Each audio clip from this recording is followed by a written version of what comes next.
Hello and welcome, my purple people lickers. How you doing today? It's Chris here, and today we're talking about this beastly sniper right here. So as a 0-0 sniper, guys, you probably know by now, how many layers can we pop? 2, baby. Not bad, but you know what? Also, not really that good. Finally, when we get full metal jacket, we can start to pop them lead balloons.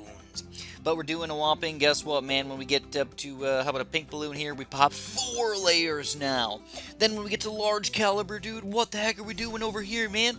We're gonna get a ridiculous 7 layers of balloon. Ceramic, 18 per shot, holy crap!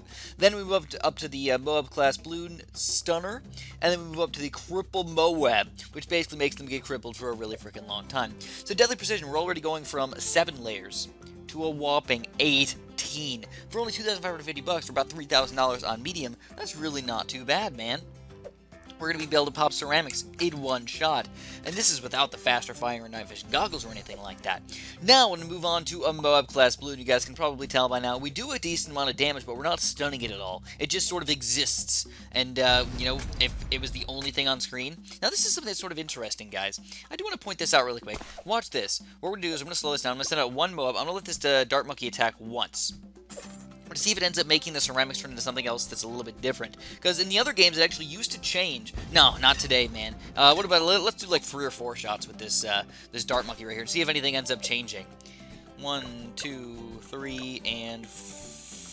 Alright, good enough for me. I just want to see, just for my own preference here, guys. And it looks like, no, the ceramics do not get damaged like they were in the other games, which is kind of interesting. Maybe there's some other tips and tricks that we can look into later on when we get really fancy, but for now, this is all you need to know, guys. It doesn't seem to affect them all that much. But now, what happens when we get the main Moab upgrade? Well, we don't get any more Pierce. I gotta point that out. We're still going to get the 18 layers per shot, and just to prove it really quick, you can look at his pop count. It goes up by 18 every single time. So, what we can see is that we're not just, oh man, we're not just damaging the Moab, we're stunning it right at the beginning of the map. And even if we do multiple Moabs, I'm saying I think it's 3 Moabs here already. Look at this stunnage right here, dude. This is freaking ridiculous. Now, whenever you're dealing with this guy, you usually just can't leave him on first, sadly. So you do have to put him on strong here. And this can end up, you know, affecting your gameplay just a little bit. It might make him shoot the wrong towers, or the wrong balloons, but it seems like he's doing a pretty good job overall in being smart about it. The AI is fairly smart for the sniper right here. So, you can tell, we can stun Moabs, we can stun BFBs, and then even there we go further, man, we can stun Zomagods! Dude, and good at that, not just like a little baby stun, we're talking about a pretty solid stun here. How the heck can we possibly make this guy better? So here's what I'm talking about with the strong versus, you know, you might shoot the wrong thing. Just if there's a Zomagod on the screen, if there's a BFB on the screen, he's not going to be attacking those Moabs or those BFB layers. He's always going to be attacking the strong thing. Now, believe it or not, there's actually this really weird option on the other sniper that I'm going to talk about later on, where you can turn him on Elite, and that makes him really, really weird. But, yeah, anyways, I'm going to leave him on strong. Just going to show you guys what's going on over here, but he can be a little bit goofy sometimes. He might not do exactly what you want him to do, and that's one of the downfalls of the sniper right here. You may want him to just attack all the balloons 1 or 2, 3 or 4 shots, just to kind of stun them and then leave them in the very front of the map. That's not what he's going to do every single time. He's always going to attack the strongest balloons, because everybody knows if you're buying a sniper, you put him on strong, man. Every single time, you put him on strong. So anyways, now once we finally get him up to Cripple Moab right here, how much more damage are we going to do, dude? Well, first of all, we do, instead of 18 layers, now we're doing it 23 layers. You can show that just by looking at the pop count right here. It goes up by 23 every single time. Yes, I've done the math already, guys, just in case you were curious. I'm not that, man. I'm not a math whiz. I'm just decent at math.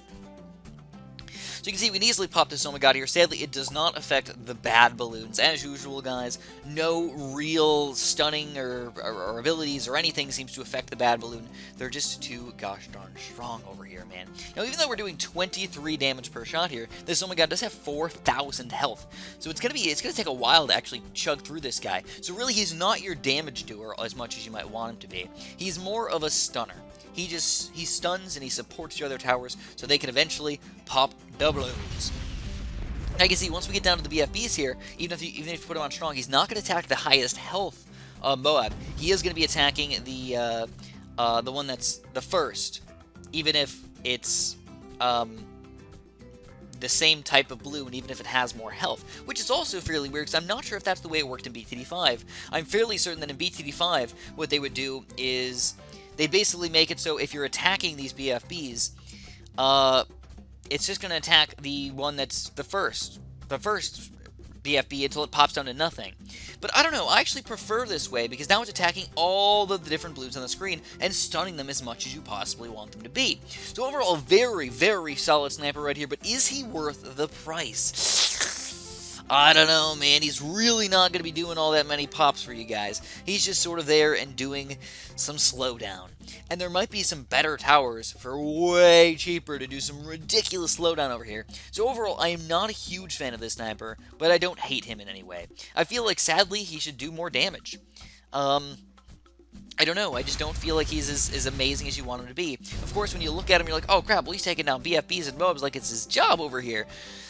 Yeah, I mean, I guess you could say that, but by the time you're getting to the late game, you got MOABs, BFBs, oh my gods, and DDTs all combined together, mixed and mashed up. This guy is not going to do what you want him to do. He's going to be stunning these guys just a little bit, but not enough. Not for the amount of money that you're spending on him. So overall, I really can't say that this guy is bad, but I would say in most regular games, you're probably not going to want to use this guy in most situations. Let me know if I'm completely and utterly wrong, guys, but as of right now, I really can't recommend this guy. So, how does he do against Bloons, though? Well, ooh, let's check this out, man. So if we just let's just leave him on first here. And you guys probably know he's already going to take down ceramics, right? Okay, pretty easily. How about double layer ceramics? Oh man, so it takes 2 shots to take these guys down, but he is taking them down to nothing. So all these reinforced ceramics are going to have double health as well, which is definitely really interesting here. Just keep in mind, guys. Again, now this is going to take twice as long to pop through all these